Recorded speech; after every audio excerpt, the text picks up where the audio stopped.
Bonjour, bonjour à vous tous. Là où vous êtes, vous qui nous regardez, dans l'archipel Guadeloupe, dans le reste du monde, dirais-je aussi. Sans oublier, bien entendu, nos aficionados, que sont les followers qui nous regardent et qui font l'émission aussi à leur manière, qui nous postent beaucoup de messages dans la mesure possible. Nous en prenons lecture. Alors, aujourd'hui, Eco Club, quel thème, quelle thématique nous allons aborder. Nous parlerons de l'industrie. Écoutez bien, l'industrie culturelle.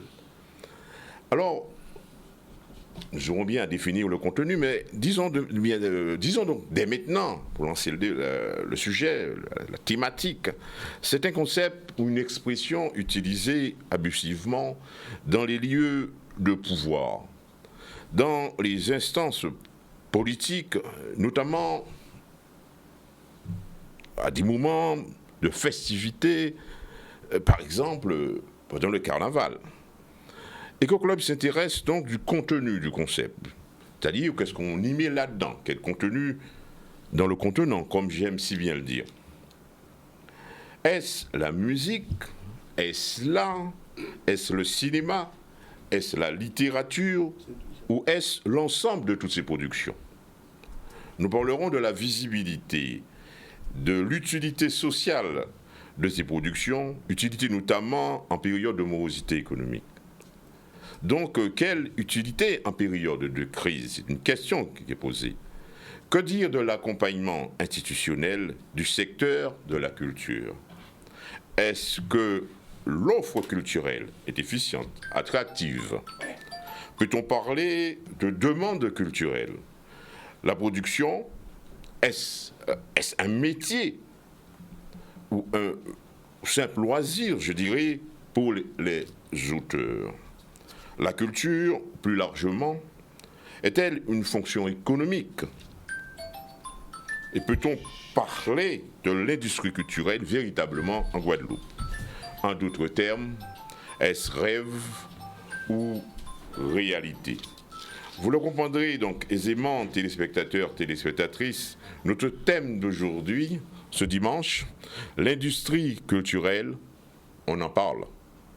Voilà donc le cocktail thématique qui nous réunit ce dimanche, je dirais, ensoleillé, en quelque sorte, le plateau ici de Canal 10 à Eco Club. Alors, messieurs, très content de vous retrouver, comme d'habitude, notre ami Edouard, très content de vous retrouver aujourd'hui. Alors, il s'agit bien entendu, selon la formule, de se dire bonjour. Alors, on commence par la droite, en attendant que... Bonjour tout le monde, chers téléspectateurs. On a toujours du mal à dire Marie comme ça. Et reste du monde, bonjour et bon dimanche. Bon dimanche. Cher ami Raymond Ramaille, qui n'était pas parmi nous malheureusement la fois dernière, bon, les circonstances en ont voulu aussi. Alors bonjour à toi. Bonjour à tous ceux qui nous regardent à la Guadeloupe et au reste du monde. Et puis bonjour aux amis du plateau. Je suis de retour. J'étais absent la semaine dernière pour des raisons personnelles. Mais ça va, tout va bien. Eh bien, content de te retrouver comme d'habitude. Et notre ami Nico, mon allo. Bonjour. Moi, je ne demande pas les nouvelles. Mon allo. Alors, comme je contrôle l'écran de contrôle, je ne me vois pas dedans. Alors, je suis un peu étonné. Mais c'est pas grave. Bon, alors, mon allo va bien. Donc, mon allo vous salue. Et la semaine dernière, Raymond n'était pas là. Et c'est dommage parce que c'est lui qui avait eu l'idée de l'émission. Ah oui. Ah ouais. Quelle thématique? Oui, sur la route, les accidents de la route. Ah oui, le rapport, voilà. Et on a fait une émission qui était excellente, dans laquelle il manquait que lui, parce que ses points de vue sont toujours intéressants, parce que ça fait réagir. Hein. C'est vrai. On me dit moins. Mon Raphaël, t'es très très très bien en émission là, ça. Mais si Rama était là, ça t'a intéressé le cas, Rama était qu'à dire. Aïe. Donc, mais c'est pas perdu. C'est pas perdu. C'est une équipe. Oui, nous sommes une équipe. J'oubliais le thème de la dernière fois. Oui. Violence routière, stop. Voilà. Voilà, c'était le vue lancé par Eco Club, que les choses puissent s'arrêter. C'était une belle émission. C'était vraiment, c'était une très... Il y a eu de l'excellence dans l'analyse, absolument. Il faut regarder. De toute manière, on l'a posté dans le groupe, hein, vous avez vu. Mais c'est dans la méthodologie. C'est-à-dire que nos émissions, elles sont déjà parfaites. Oui. Mais si elles veulent se bonifier, il faut qu'elles passent par les faits incontournables. C'est-à-dire que poser aux gens les faits incontournables pour ouvrir le débat. Parce que si nous qu'à débattre comme ça, il n'y a pas de repères, on confond nos subjectivités avec la vérité, c'est difficile, mais quand c'est style en nous. Mais il y a un effort à faire, hein, et nous le faisons, je crois, hein, genre, globalement, toute immodestie, pour que nous puissions débattre autour de ces diagnostics plus qu'autour de nos pensées personnelles, nos idéologies, nos subjectivités, qui ont leur place, hein, mais une fois que les faits incontournables sont posés. C'est bien dit, c'est bien dit. En tout cas, il s'agit pour moi de dire merci, parce que vous donnez du relief, n'est-ce pas? Je ne sais pas si le club en a besoin, mais faut-il le souligner quand même, il y a du relief, n'est-ce pas? Ils sont plaqueurs, ces gars. Les blagues avec preuve. Nous, comme blaguer avec preuve. On vient directement maintenant à notre ami... Colli, Edouard Colli. J'ai mis le temps parce qu'il faut mettre du temps. Ça fait longtemps qu'on t'a pas vu, donc on met du temps à t'interroger. Comment tu vas? Ça va, merci beaucoup, merci. Je suis très content. Content de vous retrouver, absolument. Oui, absolument. Vous m'avez manqué énormément quand même. Et merci de vous retrouver, Raphaël, Jean et donc Nico, René. Donc René et bien évidemment les téléspectateurs. Raymond. Et je remercie toutes celles et ceux qui m'ont appelé, inquiets de ne pas me voir. Hein, de l'avoir fait d'une part, mais de leur dire, mais voilà, je suis là, comme je l'avais dit, j'ai quelques obligations. Il y en a qui m'appellent, et c'est vrai que le dimanche, maintenant, le dimanche, il y a des petites choses qui sont encore très intéressantes. C'est comme ça la vie, hein. Par ailleurs, je profite pour saluer mes amis du Nord Grande-Terre, Port-Louis, Petit Canal, Anse-Bertrand, Morne-à-l'Eau, bien entendu, et leur... Hein, oui, enfin, le Petit Canal, le Barycentre du Nord Grande-Terre, quand même, je le rappelle, dessus, et le Moule, bien entendu, donc un grand, quoique discutable quand même, hein, dessus.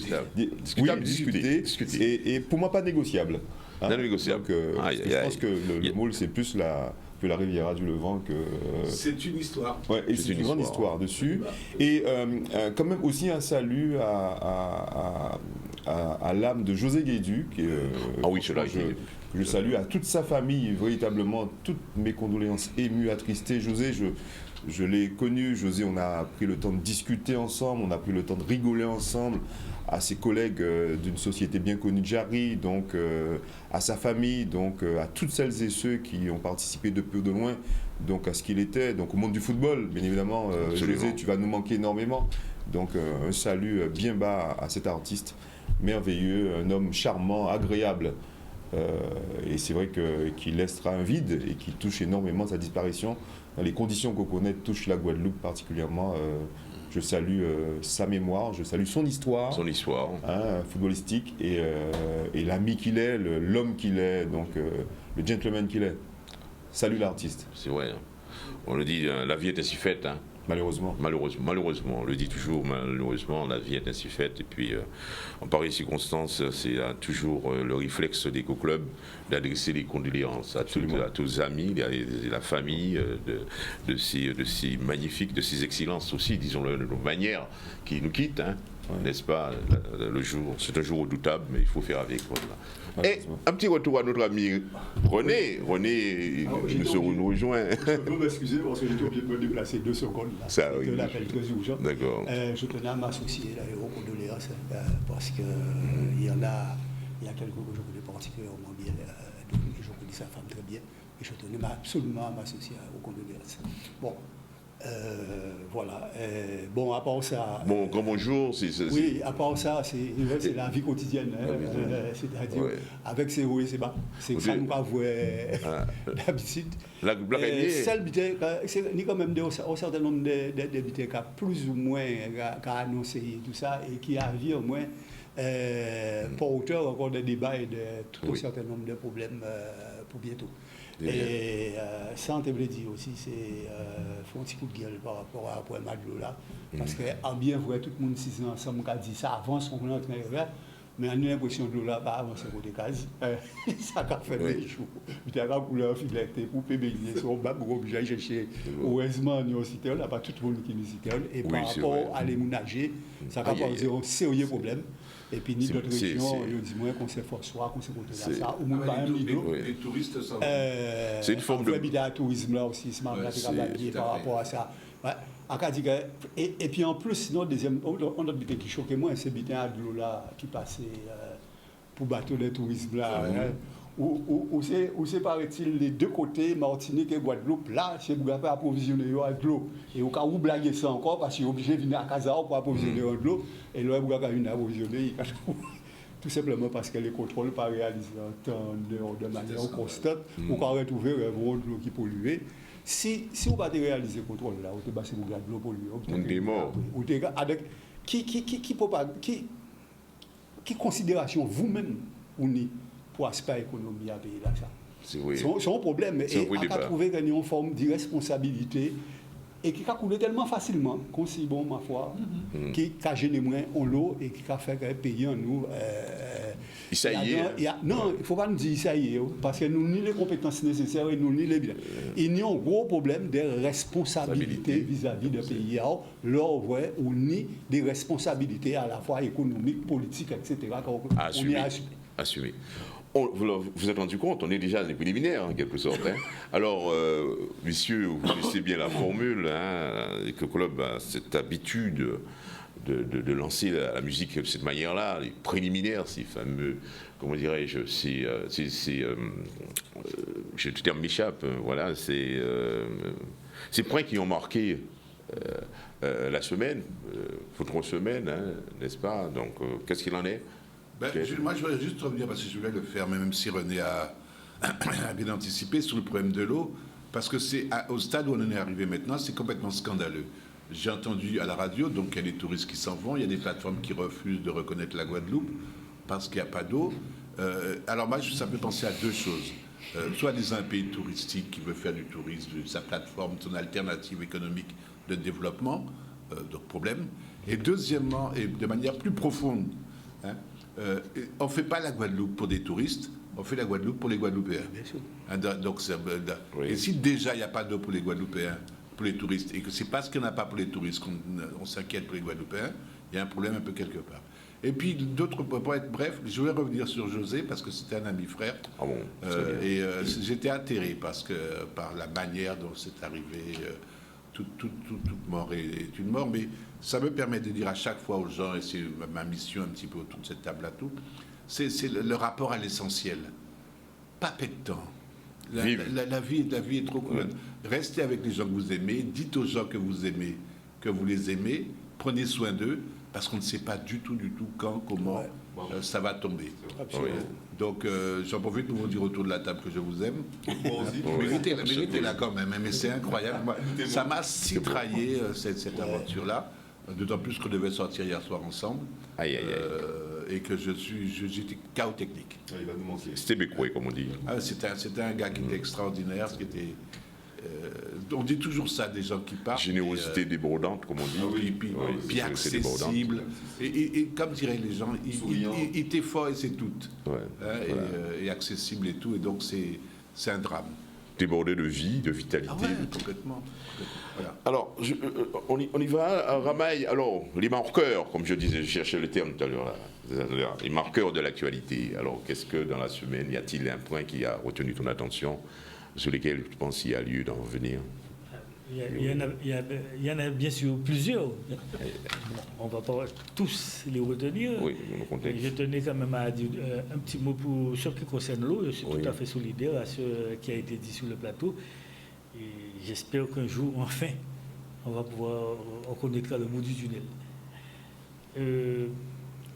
L'autre point qui m'a attiré, mais c'est plus, ça fait partie plus un peu de la politique nationale.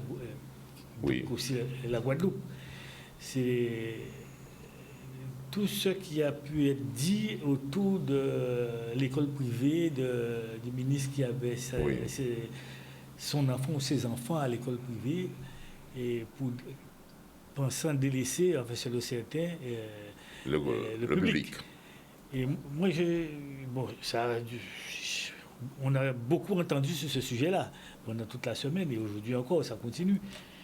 Et donc, je tenais quand même à dire, sur cette affaire-là, bon, déjà, je ne vois pas trop, sans défendre le parti politique, hein, qu'est-ce que la vie privée de ministre, enfin, étaler la vie privée d'un ministre avec ses enfants, de quelque bord que ce soit, hein, ça peut être de NUPES, de LR, de la Macronie ou autre, je trouve ça un petit peu mal placé. Mal placé, voilà, pour ne pas dire plus. Mais d'autre part, l'école privée, quel mal y a-t-il d'avoir des écoles privées en France? C'est vrai qu'il y a l'école publique, mais il ne faut pas non plus se cacher. Je fais partie. J'étais dans la maison pendant une carrière. Je connais relativement bien, je pense, le fonctionnement, en tout cas pour ce qui concerne la Guadeloupe, l'école publique en Guadeloupe. Et il ne faut pas se leurrer, il ne faut pas se voiler la face ni se cacher. Hein. Bon, il y a des choses qui ne vont pas. Ça va peut-être faire dresser les oreilles de mon ami René. Mais je l'ai vécu, j'étais là-dedans. Oui. Tout n'est pas parfait. Tout n'est pas parfait, tant venant des services de l'État, de l'éducation nationale. Et du corps enseignant aussi. Beaucoup de choses à corriger, beaucoup de choses à améliorer, mais aussi de la part en interne, notamment du corps enseignant et tous les autres corps qui constituent l'éducation nationale. Je crois qu'il y a aussi des efforts, il y a beaucoup d'abus, et il serait quand même beau, et on voit bien le résultat du niveau scolaire en Guadeloupe, mais sur le plan national aussi. On voit bien, peut-être qu'il y a tout un tas de problèmes à régler de la part du ministère, mais il y a tout un tas de choses aussi à corriger de la part des agents de l'éducation nationale, des agents, des enseignants, de tout ce qui gravite autour du personnel, des personnels de l'éducation nationale.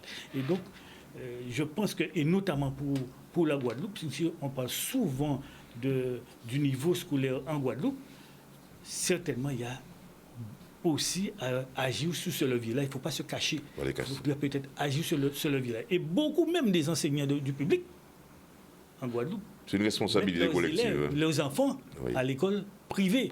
Parce que la cantine est régulière. Les enseignants, il y a moins d'absentéisme. Donc tout ça, ça fait partie. C'est un véritable débat sur l'école qu'il faudrait. Exactement. C'est remettre en question tout un tas de choses. Oui. Hein, pas forcément uniquement au niveau du personnel, mais au niveau aussi, comme je dis, au niveau de la structure de l'institution. De l'institution, ouais. C'est ce que je voulais dire. Je ne vois pas pourquoi. Et je tiens à dire ceux-là même qui critiquent l'école privée, en tout cas tout ce qui est établissement privé, ceux-là même, ils sont bien contents quand ils sont en congé. Ou alors en congé de maladie, ou le soir de trouver un réparateur privé pour réparer leur voiture, ou le dimanche. Donc, c'est quand même, c'est idéologique. C'est purement idéologique. Il faudrait peut-être redescendre plus dans la pratique, dans le quotidien, dans le fonctionnement du pays de tous les jours. Et peut-être que lorsqu'on regarde, et je termine sur ça, quand on regarde, ne serait-ce qu'en Guadeloupe, même sur le plan national, on voit bien, par exemple, le ramassage des ordures ménagères, même dans les mairies communistes, c'est souvent, ou très souvent même, des entreprises privées qui le font. Et pourquoi? Oui. En tout cas, c'est une thématique qui est lancée et puis on va inscrire dans l'agenda d'Éco-Club, j'imagine. Alors. Oui, 3 choses rapides. D'abord, une réaction inévitable à ce que dit Ronald, que j'aime bien parce qu'il les cache. Oui. Moi, j'ai une chose à lui dire. Vous voyez, moi, Nico Italique, ma grand-mère vendait sur le marché à Port-Louis. Oui. Donc, et en toute immodestie, je suis diplômé de la plus grande école de management qui est en Europe. Il faut le dire, hein. Et voilà, je le dis. Mais ça commence à Port-Louis sur le marché, hein. Sur le marché, ah oui. Ça commence par vendre les produits, vendre ziyam, vendre crabe, vendre madin. Hein. Et beaucoup ne le comprennent pas. Et ça a commencé là. C'est ça. Mon histoire commence là. C'est très content d'entendre ça. Oui, c'est intéressant d'entendre ça. Et donc, entre ma grand-mère et moi, il n'y a que l'école publique. Que l'école publique. On n'a pas les moyens. Hein. On n'a pas les moyens de faire autrement. Donc, je défends ma trajectoire, et je dis heureusement que Raymond n'était pas ministre de l'Éducation nationale, parce que peut-être j'aurais pas pu étudier en tant qu'année, et peut-être je ne serais pas à l'école club. Donc je remercie l'école publique. Ça c'est une moi j'appelle temple du savoir. Une tape amicale. La deuxième chose, l'éducation elle est nationale en France. Elle est nationale. Elle est nationale. C'est non national. C'est nationale. C'est une affaire de la nation. Bon, et il faut que la nation se batte pour que l'école ne soit pas le lieu de la reproduction sociale. Absolument, à l'identique en tout cas. Voilà, il ne faut pas que ma grand-mère ne produise que des marchandes sur le marché de Port-Louis. Hein? Donc elle a un peu réussi, ma grand-mère, quand même. Hein? Bon, et puis bon, tout marche pas bien, on est d'accord. Hein? Mais c'est... Il y a à s'en réjouir, il y a de bonnes choses. Non, on va à l'idéal en passant par le réel. Hein? Et on travaille le réel. Et on ne prend pas les distorsions du réel comme un échec définitif de l'objectif à atteindre. Il faut qu'on se batte pour ça. Il faut se battre. Et puis une dernière chose, toujours vraiment, comment dire, quand tu es un homme politique, je pense très sincèrement, on t'a rien demandé. C'est vous qui allez là. Toi, tu veux donner l'exemple. Tu dois, comme la femme de César, tu ne dois pas être fidèle.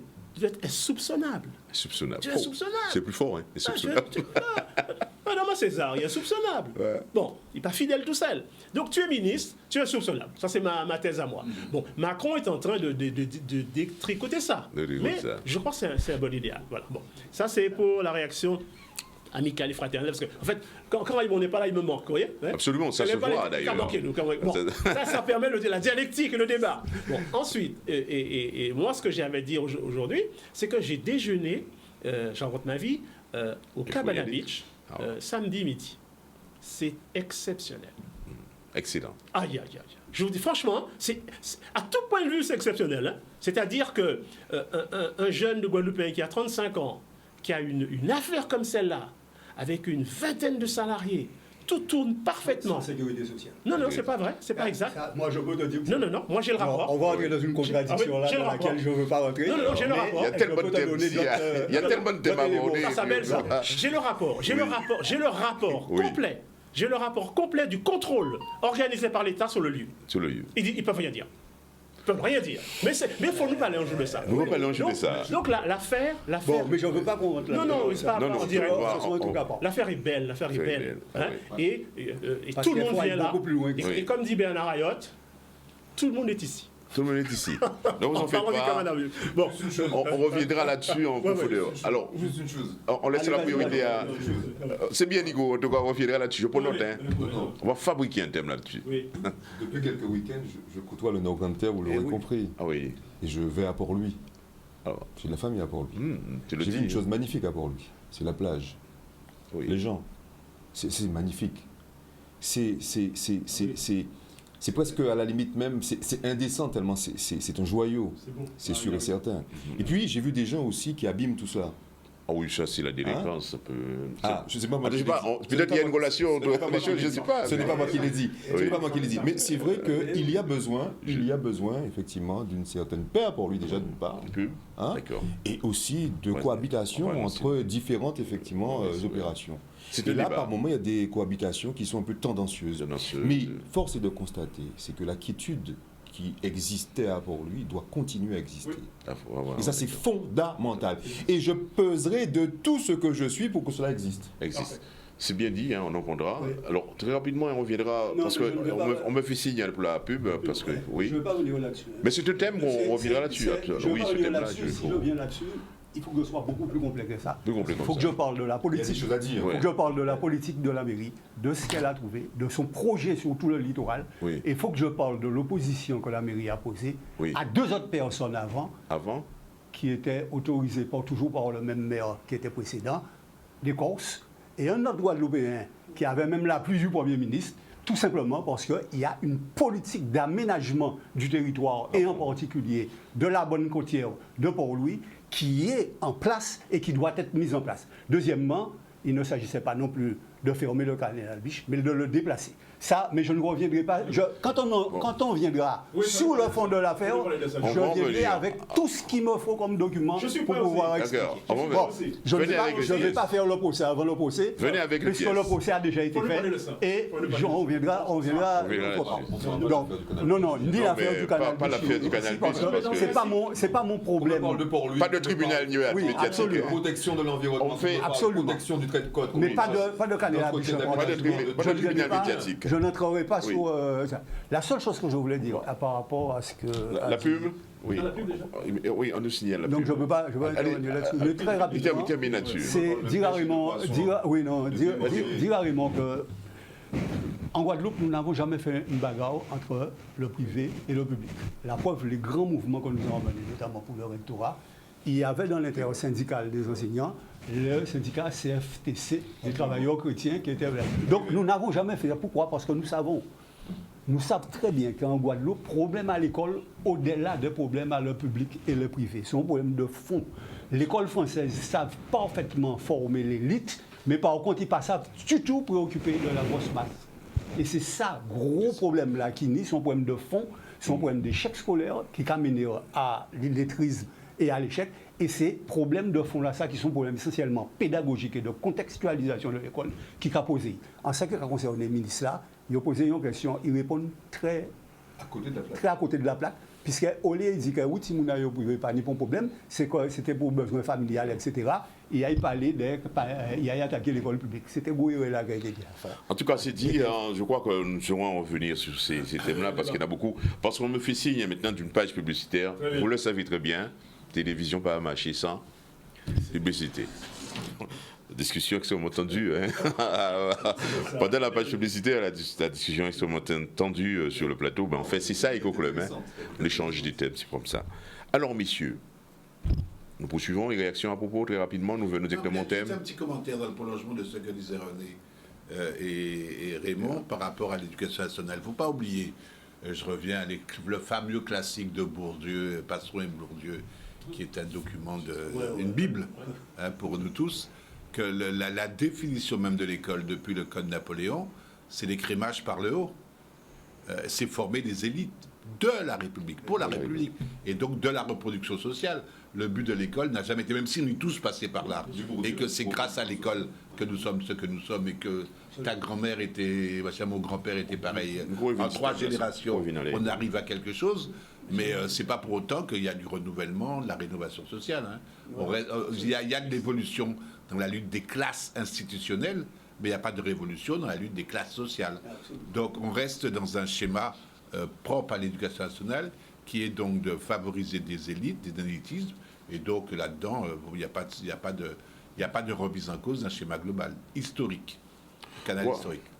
Voilà ainsi abordé et clôturé, je pense, les marqueurs de l'actualité de la semaine. Et nous arrivons donc à la thématique, notre thème d'aujourd'hui, donc l'industrie culturelle.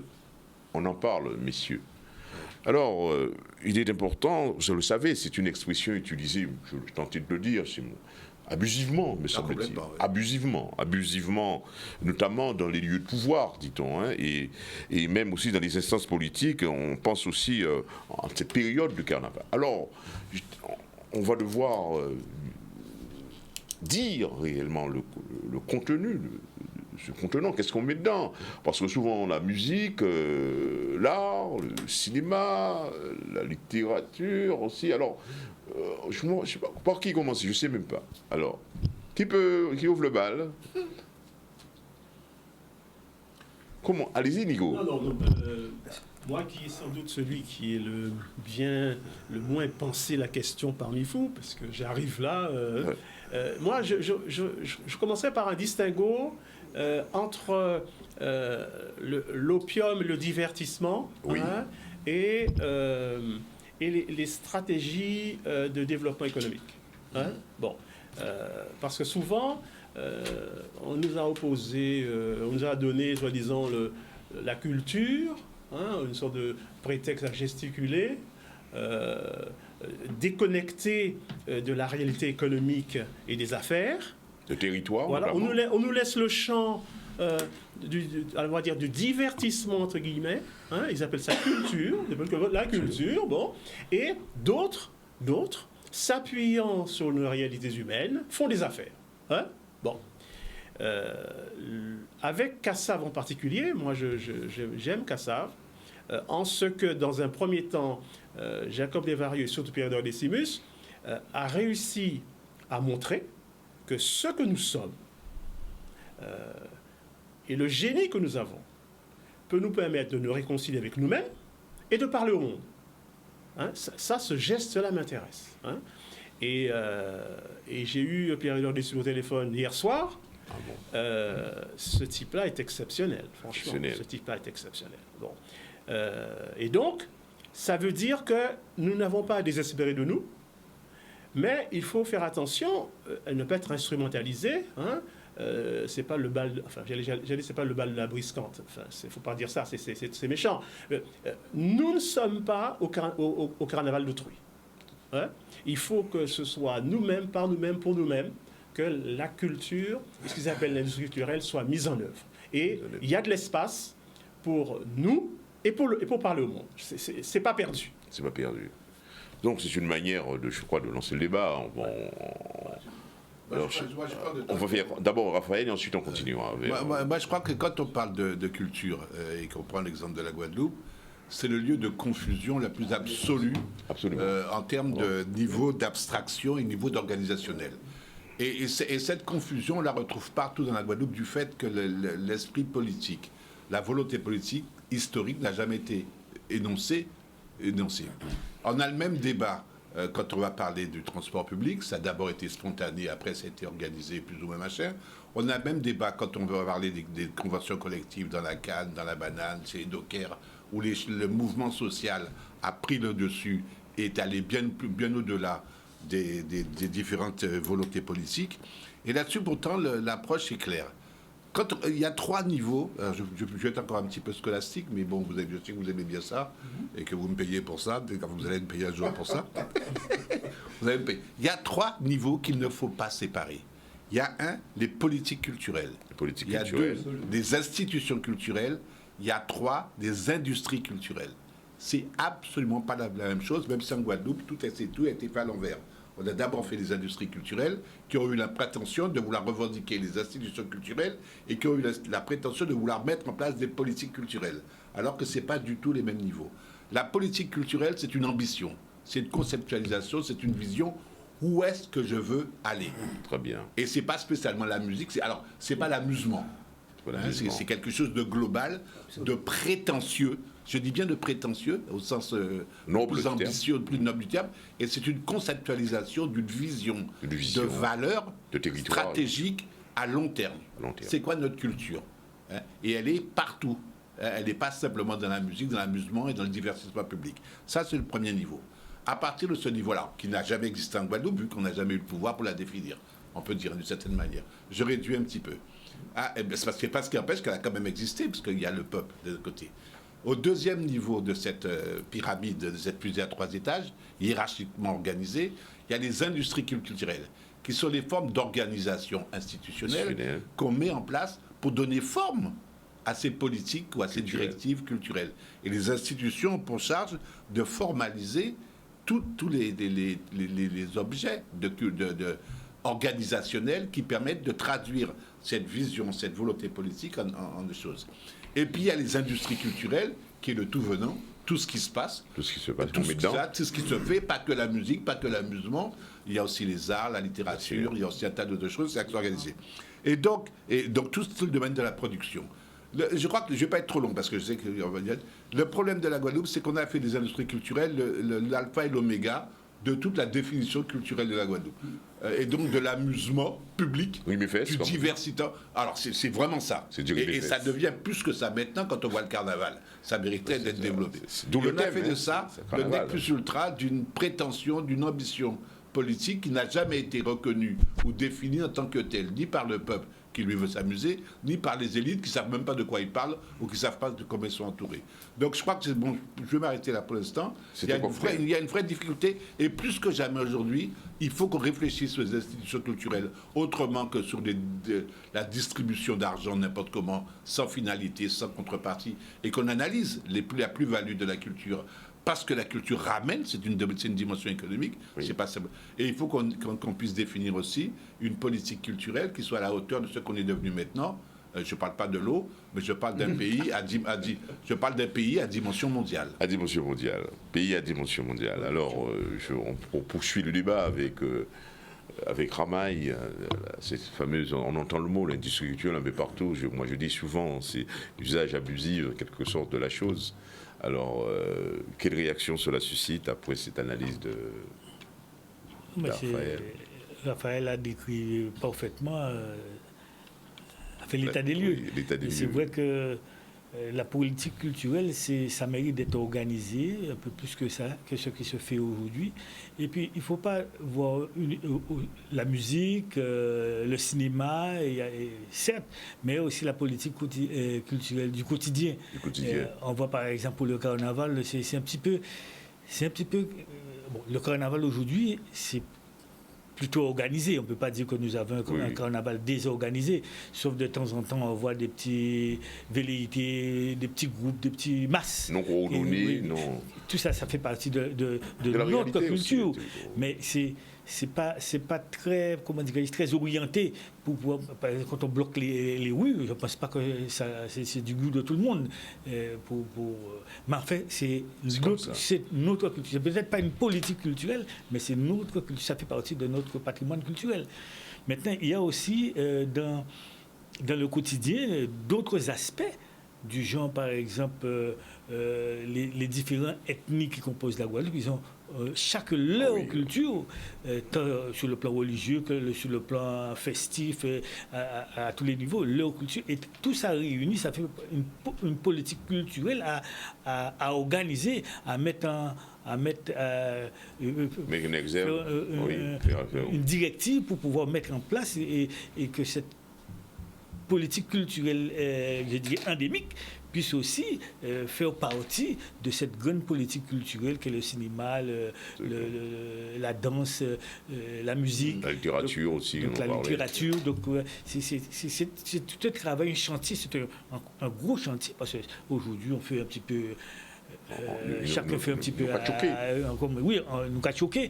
Et c'est là aussi, sur le plan, quand on regarde l'aspect politique de la chose aussi, c'est peut-être sur ce levier-là que nos politiques sont plus à l'aise d'utiliser de l'argent, distribuer de l'argent, comme disait Raphaël, mais il n'y a pas de contrôle, il n'y a pas de devoir de résultat. Et donc, ça mérite d'être organisé et vraiment de faire quelque chose de plus pointu en la matière pour qu'il y ait un cheminement et une progression chaque année pour aller un peu plus vers l'avant et de nous organiser différemment. Alors voilà, mais on imagine que sans doute l'initiative doit venir du bas, c'est-à-dire du micro-territoire. Est-ce que cette politique culturelle doit sortir d'en haut ou du moins est-ce que ça doit prendre naissance réellement? Non, mais tu as raison, parce que je prends l'exemple ce que nous ne sommes pas, certains États. Je prends la Corée. Oui. Les Coréens. Nord-ouest, nord-sud. Toujours le sud, hélas. Toujours le sud. Malheureusement, le sud. Voilà, merci. Un peu d'humour. Les Coréens, en tant que nation, État souverain, sont assis et disent voilà, on va utiliser, on va mettre une stratégie nationale pour vendre les produits coréens et on va mettre devant la musique. Nos chanteurs. Et donc, ils sont rentrés chez nous, chez vous, dans la chambre de vos enfants, par une stratégie nationale. Et derrière ça, les produits coréens se vendent. Bon. Et comme dit quelqu'un, et pas que les mangas. Bon. La question, et c'est là notre premier, je pense, l'un de nos problèmes, le haut, existe peu, là où il faut penser la stratégie, et là, il y a peu de vision dans ce haut-là. Donc c'est ça, donc on a un problème. Bon. Quant au bas, pour parler comme toi, nous avons un problème comment dire, par rapport à nous-mêmes, ce que nous sommes nous-mêmes, nous avons une difficulté. On vient tellement de loin qu'il y a un travail qui reste à faire sur la reconquête de nous-mêmes. Je pense. Je pense qu'on a progressé.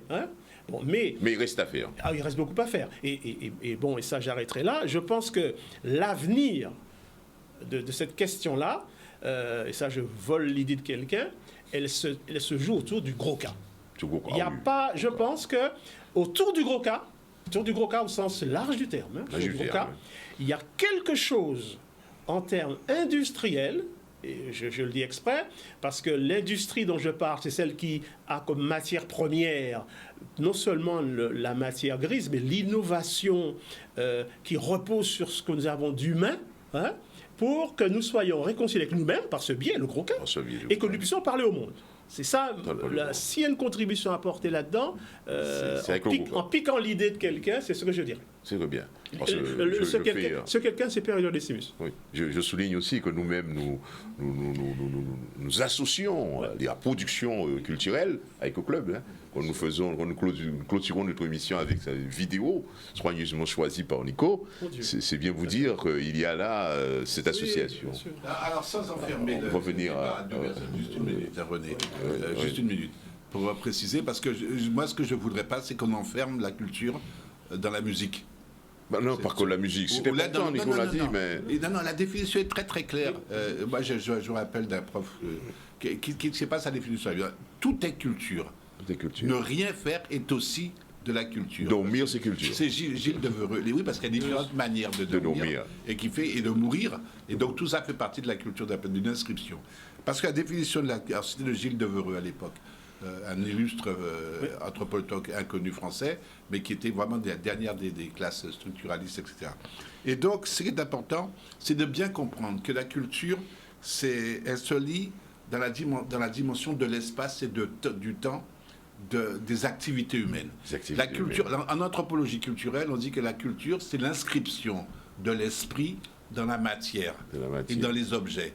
La façon, et donc on part des objets pour comprendre les esprits, ou on part des esprits pour comprendre la réalisation des objets, et l'anthropologie culturelle, comme l'archéologie du savoir, s'appuie un petit peu sur ça.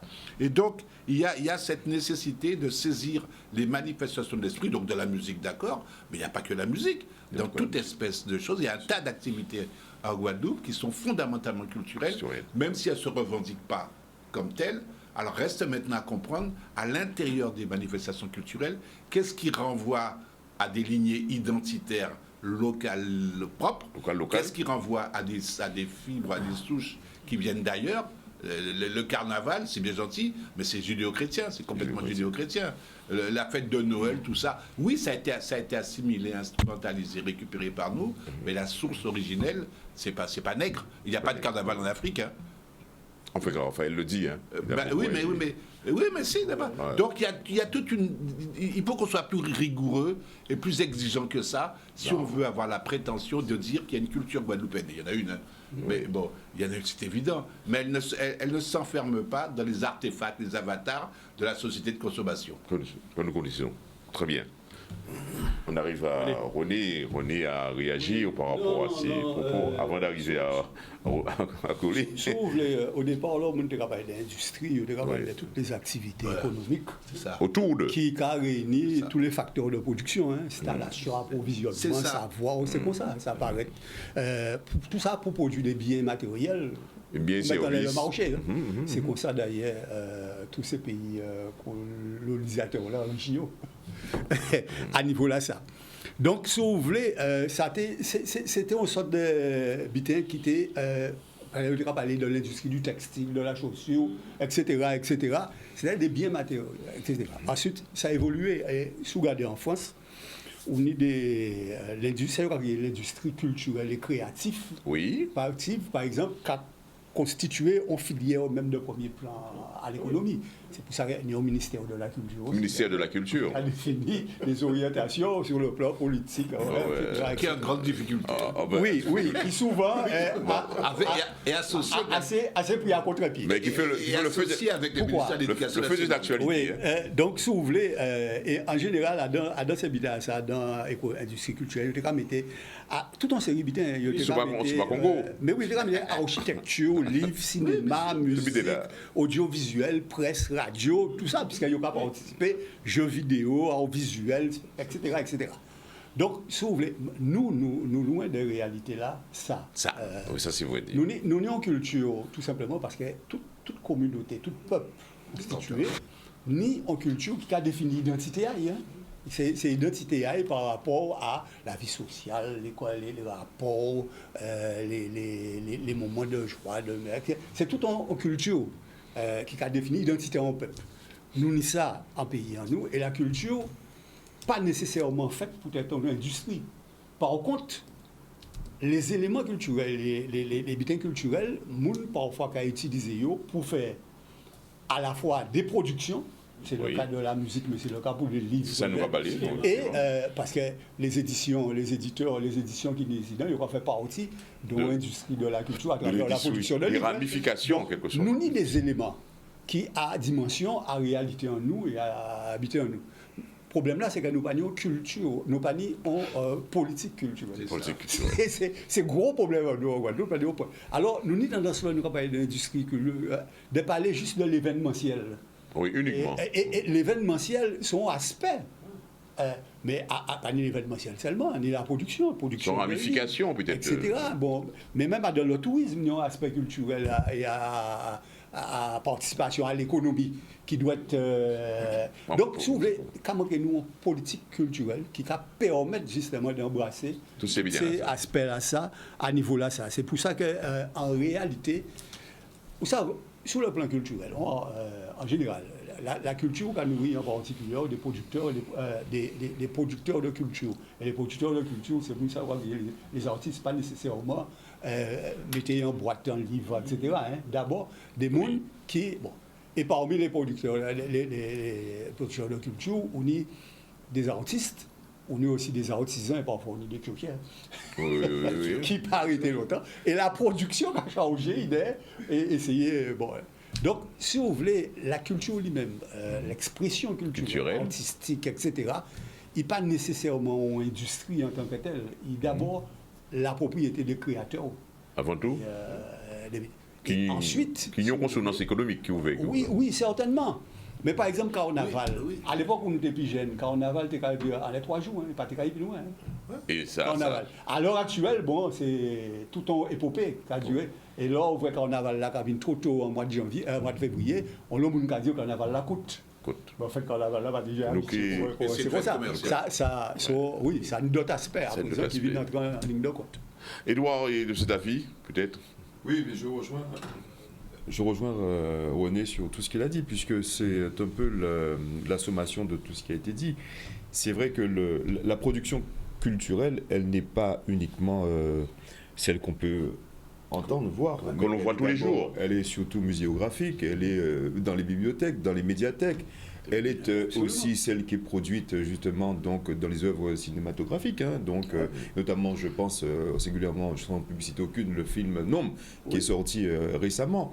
Et elle est aussi carnavalex. Elle est, bref, elle est tout cela. Elle est cette sommation. Et c'est vrai, tout ce qui a été dit, réuni à tout point justement, donc par moment, donc le foisonnement, donc ce cluster, cette foisonnement, cette productivité effectivement tout azimut, donc de conscience culturelle à travers effectivement telle période de l'année, carnaval et autres, dessus sur ça, mais aussi une sorte de dilatation justement des politiques publiques qui devraient accompagner et dessiner justement ce vrai schéma de la culture, parce que, et ça a été dit tout à l'heure, et moi je rejoins cela totalement, souvent les productions culturelles. Qu'est-ce que l'objectif d'une production culturelle? Je parle sous le contrôle de Raphaël. C'est probablement de changer, de bouleverser les pratiques culturelles. d'un pays. De faire avancer, de dynamiser. Alors, pour faire avancer, pas forcément avancer, pour faire avancer, c'est la valeur ajoutée, mais je ne sais pas forcément si tant est que ce soit cela. Mais au-delà de cela, il y a, et peut-être c'est la raison pour laquelle il y a une certaine aphasie et atonie justement des politiques publiques culturelles ici, locales, c'est l'incapacité que nous avons de pouvoir souvent nous dire que derrière toutes les pensées donc culturelles, il y a d'abord justement une question d'identité. Et ça, je rejoins totalement René dessus, puisqu'on ne peut pas produire si on ne sait pas ce que nous sommes et ce dont justement nous voulons être. Et c'est là, pour moi, le fondamental de notre production culturelle, c'est d'abord justement l'assise justement d'une identité. Et cette identité, elle est très protéiforme. Je regarde encore Raphaël dessus. C'est vrai parce qu'on est happé sur un phénomène multiculturel. On veut embrasser tout ce qui vient de l'extérieur. Je prends l'exemple, par exemple, à l'époque des fêtes des défunts. On emprunte souvent justement des Halloween, nommés, et on vient en contraction avec ce que nous avons culturellement parlant, et qui est effectivement ce que nous sommes dessus. Et c'est vrai que, par exemple, le carnaval, qui n'était que 3 jours là-dessus, mais sur un point de vue, justement, et sans être justement dans la rhétorique biblique, mais si on est d'un point de vue théologique, c'est vrai qu'à l'époque, c'était tout simplement une manifestation, un grand vidé, un grand défilé pour renoncer justement aux forces du mal. Et aujourd'hui, on est dans carrément l'adoubement des forces du mal en faisant de Baval, effectivement, le veau d'or là-dessus sur ça. On est dans une contraction des phénomènes. Alors bien évidemment, probablement, la société, elle change, la société, elle évolue, mais là encore, il y va effectivement de truisme de la vérité, de l'identité. Qu'en est-il? Si tant est que la culture, c'est de donner aux Guadeloupéens ce gradient de but, ce gradient de guadeloupanité, où est-il? Il est noyé. C'est un véritable débat. Alors c'est vrai que la marchandisation et la monétarisation, donc la commercialisation dans laquelle nous évoluons tous grassement et voluptueusement maintenant, a faussé complètement le débat de la création de la valeur ajoutée. Création de la valeur ajoutée qui n'est pas nécessairement monétariste. Parce que la culture n'a pas nécessairement une connexion avec une plus-value monétaire. Et donc, moi, ce qu'il faut bien comprendre, c'est que normalement, la culture, c'est une démarche plus qu'un contenu. C'est la manière d'investir des choses et d'y arriver. Et donc, ça veut dire que c'est la façon de concevoir et de réaliser quelque chose en fonction d'une définition qui n'est pas nécessairement une définition économique, même si ça peut le devenir par la suite, mais qui est une définition de valeur et d'esthétique de l'être face au monde. Et c'est pour ça qu'on revient à la question identitaire. Donc, tant qu'on n'aura pas défini, mais ça, en même temps, la culture permet cet aller-retour, ce go-between entre la production et la définition de l'être. Mais tu parlais de gradient. Mais le rapport essentiel, c'est comment une définition de l'être peut s'exprimer à travers des productions de culture, et comment des productions renvoient aussi à cette identité.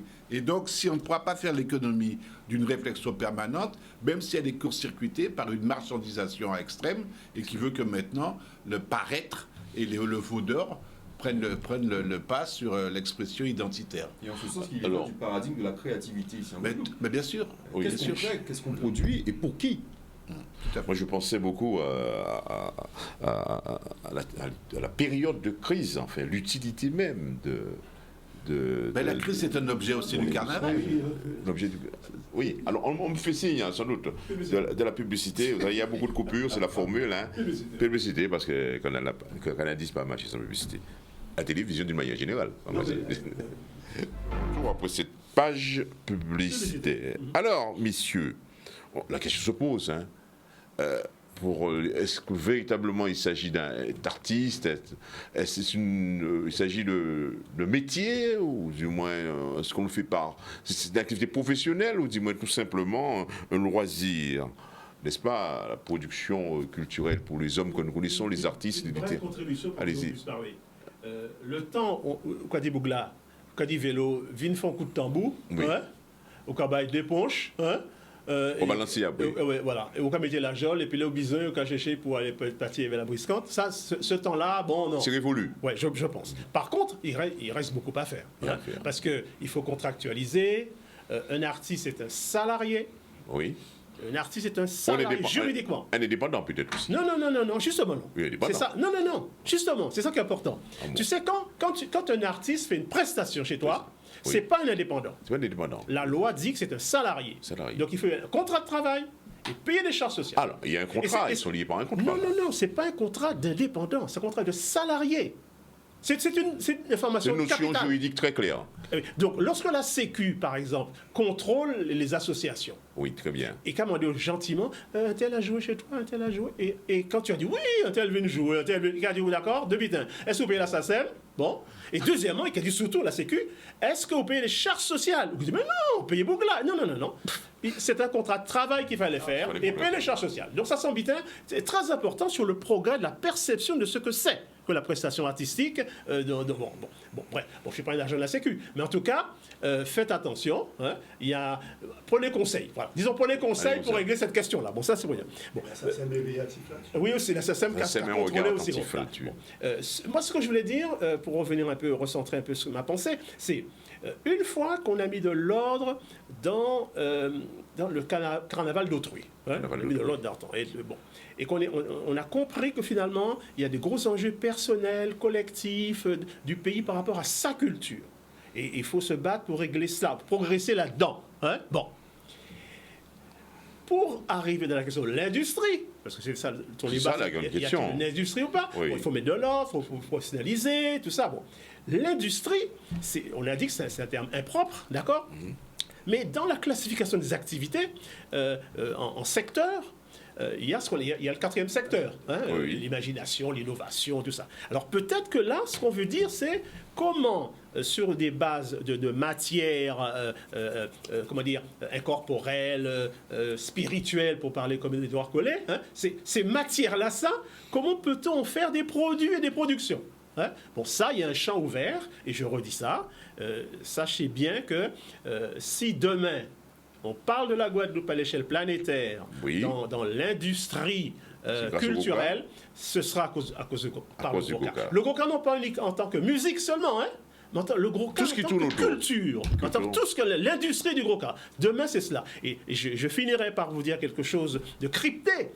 Jacob Desvarieux, dans une de ses chansons, il dit Jamaïcain, j'appelais Bayo, hein, il parle au monde, il dit Américain, j'appelais Bayo, il j'allais pour nous parler Bayo. Et il dit, pour dire ce qu'il veut dire, il dit tigiding, tigiding, tigiding, tigiding, tigiding. C'est ça, la Guadeloupe, là, il veut parler Bayo, il a dit tigiding, tigiding, tigiding, tigiding, tigiding. Goka. C'est même idée que la mafia là, Fabien Bidin là, la mafia c'est vrai, depuis qu'on a fait, j'écoute là beaucoup le Goka, je vois des constructions. Le Béloison, comme on dit, là c'est Bougassapon. Ah non, il y a une ressource. Alors, on arrive à Raymond pour donner la dimension aussi, pour y agir peut-être par rapport à tout ça. Ah oui, je crois que... Alors déjà, quand on parle de culture, est-ce que quelqu'un, pour prendre le cas d'ici, quelqu'un peut vivre de ce métier, cette production, en quelque sorte. Cette production, de ces productions. Alors aujourd'hui, il n'y en a pas beaucoup qui, enfin, à mon sens, de mon point de vue, qui vraiment ont la possibilité de gagner leur vie, de nourrir leur famille avec leur production. Bon, dans ce créneau-là, on pourrait peut-être citer sur le plan musical Francky Vincent. C'est peut-être... un exemple, peut-être une exception, peut-être. Probablement une exception. Parce qu'il évolue en solo, lui, quand même. Il évolue en solo et il s'est structuré. Et donc, c'est le bonhomme qui est connu de par le monde. Hein. C'est l'un des artistes guadeloupéens les plus connus. Oui, je le vois dans les réseaux.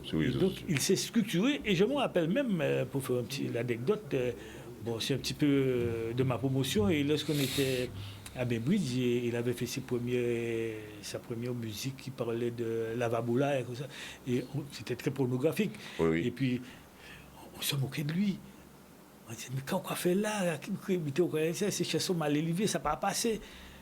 Il était jeune garçon, et il a persisté dans son créneau. Et c'est l'un des seuls artistes sur le plan musical qui arrive à vivre de ce métier, qui s'est distingué, c'est l'exception, comme tu as dit, et qui a pu faire son chemin. Et aujourd'hui, quand même, Francky, c'est quelqu'un qui est connu de par le monde et qui, à mon avis, gagne bien sa vie avec son métier, avec sa production, son travail. Maintenant, il y a, comme disait Nico, c'est un aspect qu'on oublie ici. Et moi-même, il m'a appris quelque chose. Donc, lorsqu'on fait venir un artiste pour faire chez soi, nous sommes un petit peu focalisés sur la musique, mais la culture, c'est pas uniquement la musique. Non, c'est pas uniquement la littérature aussi. Il y a tout un tas de choses de reprendre. Et quand on fait venir quelqu'un, effectivement, on doit faire un contrat de travail. Donc on va payer les charges sociales, sinon c'est quelqu'un qui travaille de manière, on dit souvent, clandestin. Et c'est du travail noir. On appelle ça au noir. Ah non, la couleur noire, c'est une belle couleur, c'est pas du travail. Alors est-ce que aujourd'hui, c'est là où il faut structurer chacun, et peut-être qu'il y ait une institution pour pouvoir gérer tout ça.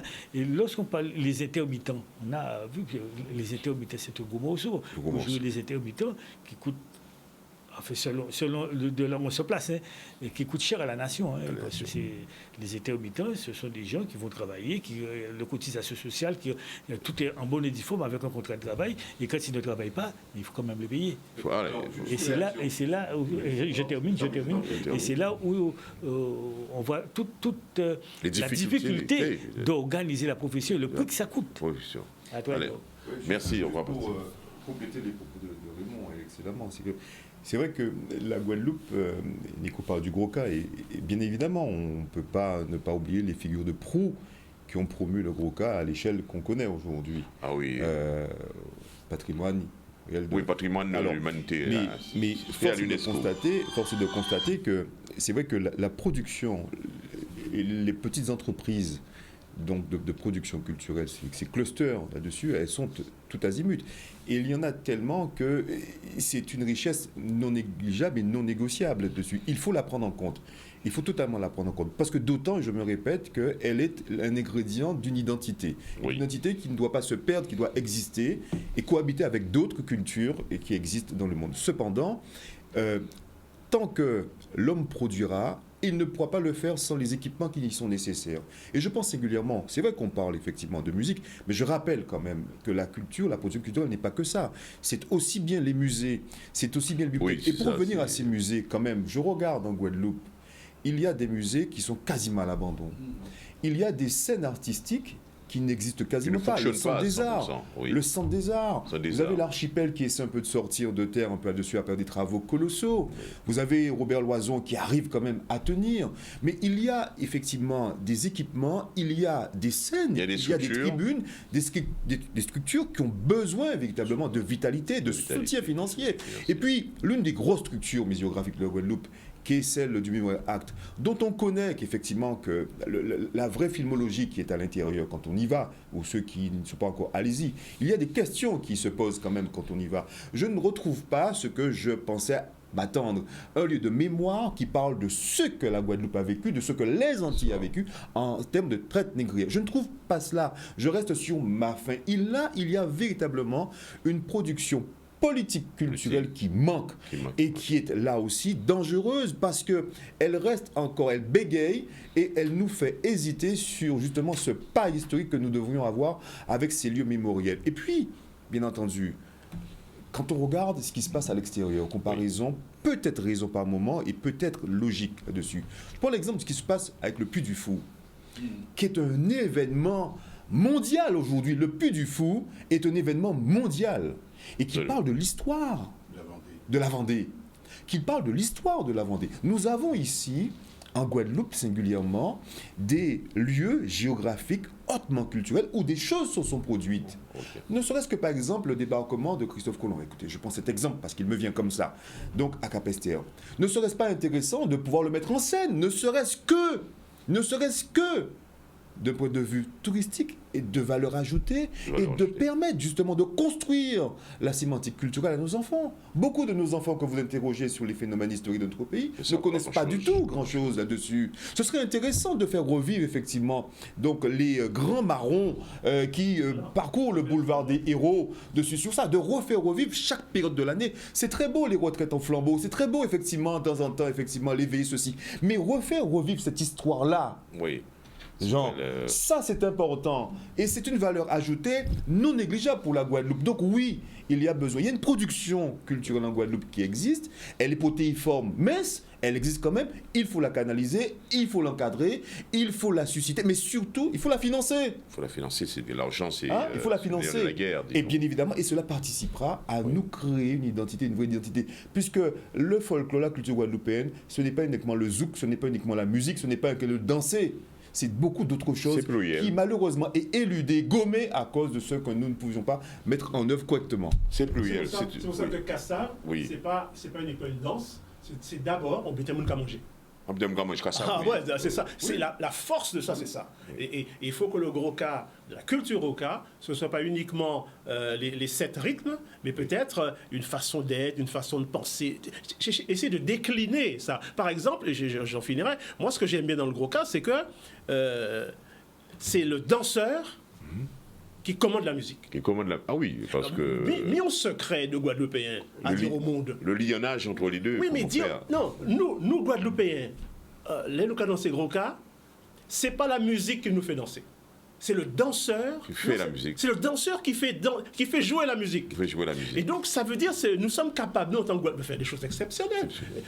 Ça veut dire que nous avons en nous certains vecteurs intimes de notre autonomie, peut-être notre indépendance. Et notre musique parle déjà de ça. Et la musique est connectée à la réalité, au vécu historique, ou en tout cas très souvent, il y a un lionnage entre la musique et la réalité du vécu ou encore du passé. Mais dans celle-là, nous vend. Alors, dans ce cas-là, Nico, on vient... Alors, on va arronner, puisqu'on approche malheureusement...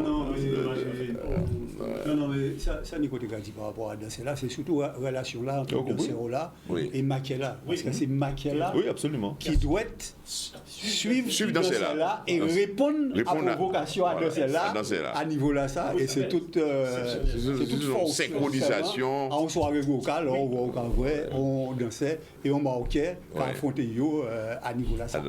Mais de manière générale, à Kadisorodovi, nous avons gardé c'est pour ça qu'on a dit ça, difficile de parler d'industrie, mais il faut une notion politique. On prend les éditions. Normalement, au niveau de l'Union industrielle, en France, on est à ça, les éditions, il y a des écrivains sous contrat. Donc, il y aura vivre, il y a sous contrat. Ici, dans il n'y a pas ni édition qui ni écrivain sous contrat. Les nègres, on les appelle des nègres. Oui, pas tout à fait ça, puisque les rapports ne sont pas les mêmes. Et là, on a parlé des musiques tout à l'heure. Les quelques musiciens qui on comprend Nirvana, c'est parce que des labels en bas là, point yo. C'est ces labels-là qui en fait... Mais pas ni pour un label guadeloupéen qui est capable de, pour le moment, apprendre des artistes guadeloupéens et qui permettent de vivre des totalement incidents. Donc, si vous voulez s'allier à une forme d'organisme, il faut justement une politique culturelle, et c'est là la politique culturelle, qui prend en charge et en main, si vous voulez, toute mise en place à habiter à ça, toute infrastructure et volonté là ça. Pourquoi? Parce qu'effectivement, les artistes, ils ont qu'à sublimer et enrichir la culture, c'est-à-dire qu'ils ont qu'à... C'est ça tout fait, c'est-à-dire à partir des créativités sens de créativité en profondeur. Et à niveau là, ça nous pas ni. C'est pour ça qu'on a dit que nous ni des événementiels en Guadeloupe, mais pas véritablement une industrie. Une industrie. Même si nous ni des...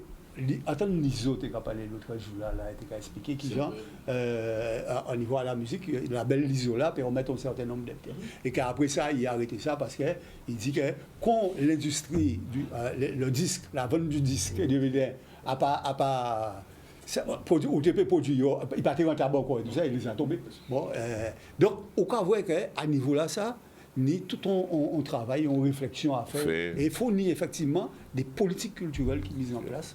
Il faut ni on charge. Alors, messieurs, Il y a des réactions, parce qu'on est toujours dans le débat, même si on approche un peu à la fin. Parce qu'en fait, ce qu'il y a lieu de dire, on s'est posé la question, rêve ou réalité? Où en sommes-nous?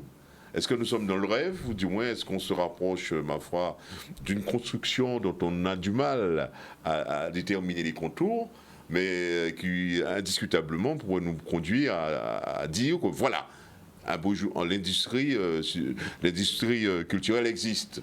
Voilà. Est-ce qu'on est dans quelque chose de flou? Non, on est plus dans le rêve que dans le fantasme. C'est ça, ce que je voulais entendre. C'est pas quelque chose de complètement réaliste et irréalisable. On est véritablement dans le rêve. Reste à nous donner les moyens à ce que ce rêve-là devienne la réalité.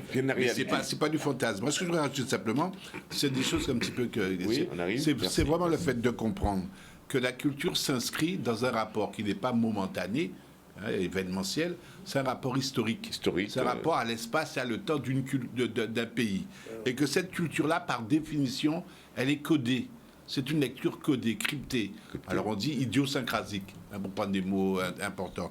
Ça veut dire qu'elle ne dit pas directement en clair le message qu'elle doit faire passer. Mais en même temps, ce message-là est véritablement un message intemporel. Oui. C'est la permanence de l'identité de l'individu, justement dans l'espace et le temps de sa culture. Et donc, ce code-là, il est sacré, il est entre nous. Quand Nico parle du gros cas, il révèle des éléments du code. Et je ne sais pas si c'est sa mission. C'est sa mission. De le faire. Oui, d'accord. Bon, mais c'est vrai qu'il faut qu'on se donne maintenant les moyens d'avoir des instituts. Alors, on reprend la hiérarchie, la triade. Les industries, elles existent, l'activité basique, les tâches, etc. Il faut qu'on se donne les moyens, et c'est la montée en charge en termes de politique de développement, d'avoir des institutions puissantes qui puissent relayer nos différentes industries culturelles, et c'est y compris les musées, y compris et puis ensuite on ait effectivement une politique qui soit volontariste, qui soit ambitieuse, pour voyer monter la Guadeloupe. Voilà, ainsi se termine.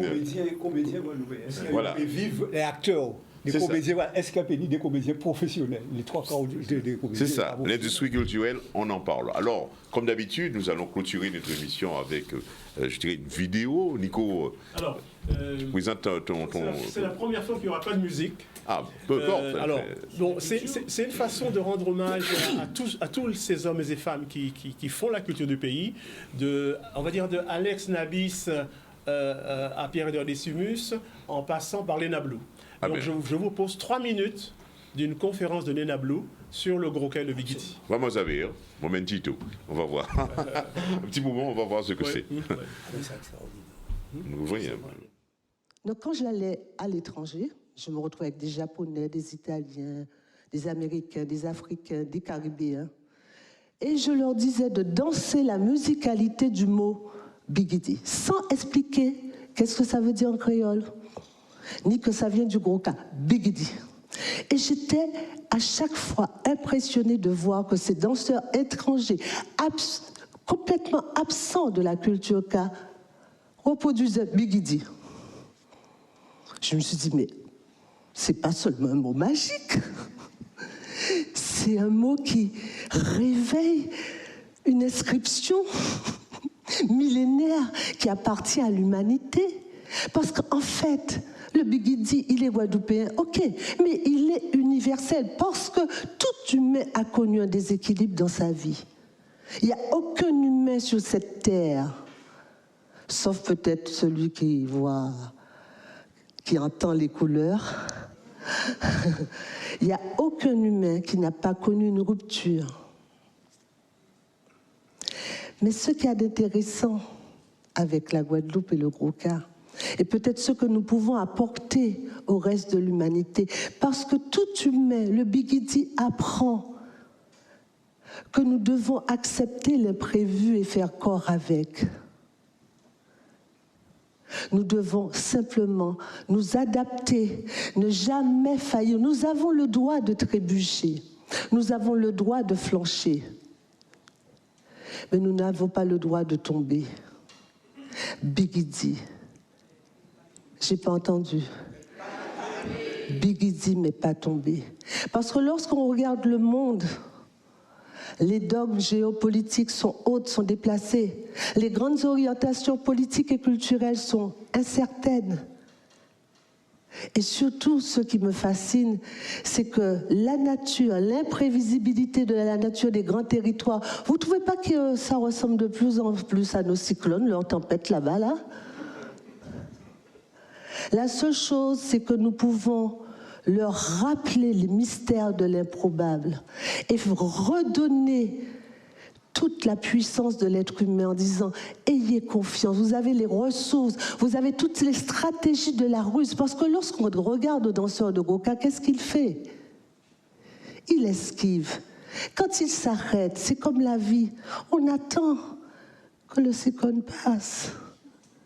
Quand c'est possible, on accélère. Et si on est en déséquilibre, l'important, c'est pas grave, même si on avance de manière bancale, on avance quand même.